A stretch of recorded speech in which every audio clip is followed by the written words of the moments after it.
एक बार लखनऊ की सड़क पर एक हिंदू लड़की खड़ी हुई थी। दरअसल वो किसी ऑटो वाले का इंतजार कर रही थी। उसको अपने घर जाना था। अचानक उसे एक ऑटो वाला आता हुआ दिखाई दिया। उसने उसके आगे अपना हाथ दिया और उसको रुकवा लिया।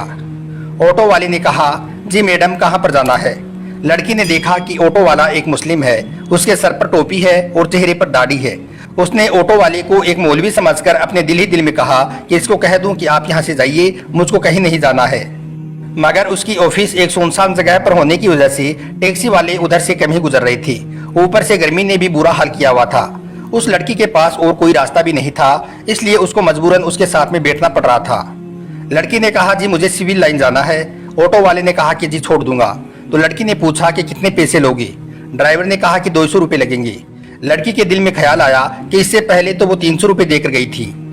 फिर वो सोचने लगी कि सब जो कहते हैं कि मौलवी बहुत बुरे होते हैं, वो बहुत लालची होते हैं और हवस के मारे भी होते हैं। ये दाढ़ी और टोपी वाले भरोसे के काबिल नहीं होते हैं। यह सोचकर वो बहुत डर रही थी, लेकिन तेज धूप और गर्मी उसे ज्यादा नहीं सोचने दे रही थी।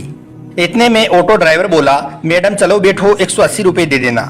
लड़की बोली, जी ठीक है, लेकिन सामने मेरा सामान रखा हुआ है जो बहुत भारी है, अकेले से उठाया नहीं जा रहा है। हो सके तो आप मेरी थोड़ी मदद कर दें। ड्राइवर बोला, जी कोई बात नहीं, आप बैठ जाइए, मैं रख देता हूँ। उसके बाद में ऑटो ड्राइवर ने लड़की का सामान अपनी टैक्सी में रखा और चल दिया।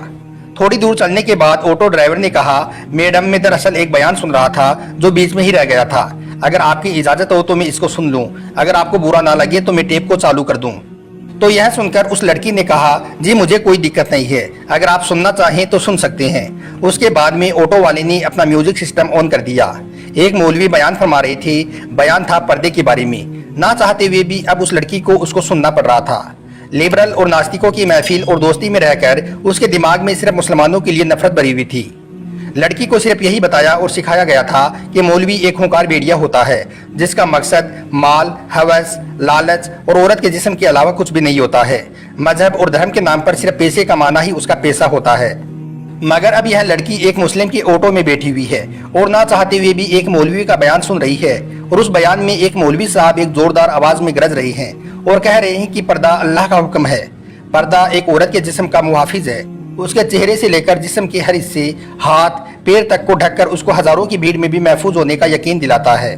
पर्दा औरत को शैतानी नजरों से बचाता है और देखने वाले अपनी आंख तक घुमा लेते हैं और सोचते हैं कि यह लड़की तो शरीफ लड़की है। इसीलिए अल्लाह अपनी किताब कुरान पाक में फरमाता है, ए नबी, अपनी बीवियों से और अपनी बेटियों से और मुसलमानों की औरतों से कह दो कि वो अपने ऊपर अपनी चादरों को लटका लिया करी। उससे बहुत ही जल्द उनकी शिनाख्त हो जाया करेगी, फिर वो न सताई जाएंगी। अल्लाह ताला बख्शने वाला और बहुत मेहरबान है। पर्दा औरत की इज्जत है, सलामती का जामिन है, उसकी पाक दामिनी की जाहिरी की अलामत है। पर्दे में ही एक औरत की इज्जत है। लेकिन बेपर्दा औरत की मिसाल उस खुले हुए गोश्त की जैसी है जिस पर हर एक मक्खी आती है और उस पर बैठकर अपनी गंध निकालती है। हर एक उसको खाने की निगाह से घूरता है, हर नजर उसको खाने और लूटने की नजर से देखती है। यह बयान सुनकर उस लड़की को ऐसा लगने लगा था जैसे ये सब अल्फाज उस पर ही बोले जा रहे हों, क्योंकि जब वो ऑफिस आती जाती है तो रास्ते में हर लूचे लफंगे की नजर उस पर पड़ती है और उसको घूरती रहती है। उसको ऐसा लग रहा था जैसे उसकी इस मुश्किल का सिर्फ वाहिद एक यही हल है। इतने में ही उसकी बताई हुई गली में टैक्सी पहुंच चुकी थी और उसके घर के सामने जाकर ऑटो रुक चुका था। वो लड़की ऑटो से नीचे उतरी और कहने लगी, प्लीज आप मेरा सामान बाहर रख दें। उसके बाद में उस लड़की ने अपनी अम्मी को फोन लगाया और कहने लगी, अम्मा जरा सनी को नीचे भेज दीजिए, मेरे साथ थोड़ा सामान है जिसमें वजन ज्यादा है, उसको मैं अकेली ऊपर लेकर नहीं आ सकती हूँ। माँ ने फोन पर कहा, बेटा सनी तो घर पर नहीं है। तो यह सुनकर ऑटो ड्राइवर बोला, मैडम कोई बात नहीं, चलो मैं आपका सामान रखकर आ जाता हूँ। लड़की के दिमाग में पहले ही यह सोच आ चुकी थी कि यह शायद पैसों के लालच में सब कुछ कर रहा है। चलो इससे मैं अपना सामान रखवा लेती हूँ, उसके बाद में यह जो पैसे मांगेगा इसको मैं दे दूंगी। यह सोचकर लड़की बोली, ठीक है आप ही रख दीजिए। उसके बाद में उस ऑटो वाले ने उसका सामान उठाया और पहले फ्लोर पर ले जाकर उस लड़की के कहने पर एक फ्लैट के सामने उसका सामान रख दिया। उसके बाद में उस लड़की ने 300 रुपये निकाले और ऑटो वाले को देने लगी। यह देखकर ऑटो ड्राइवर ने कहा, मैडम ये 300 रुपये किस बात की? तो यह सुनकर वो लड़की कहने लगी, दरअसल कुछ दिन पहले भी मैं एक ऑटो में यहाँ आई थी, उसने मेरे से 300 रुपये ही लिए थी और फिर आपने तो मेरा सामान भी उठाया है। अगर उसके पैसे आप अलग से लेना चाहते हैं तो वो भी बता दीजिए, मैं आपको वो भी दे देती हूँ। तो यह सुनकर ऑटो ड्राइवर ने कहा, नहीं मैडम, आप अपने ये पैसे अपने पास रखिए, हमारी जितने पैसे में बात हुई है उससे ज़्यादा पैसे मैं आपसे नहीं ले सकता हूँ। और बात रही आपके सामान उठाने की, तो हमारा दीन हमें यही सिखाता है, हमें दूसरे लोगों से हमदर्दी का दर्स देता है। इसलिए मैंने आपका सामान उठाकर आपकी मदद की है, इसलिए उसके पैसे मैं आपसे अलग से नहीं ले सकता हूँ।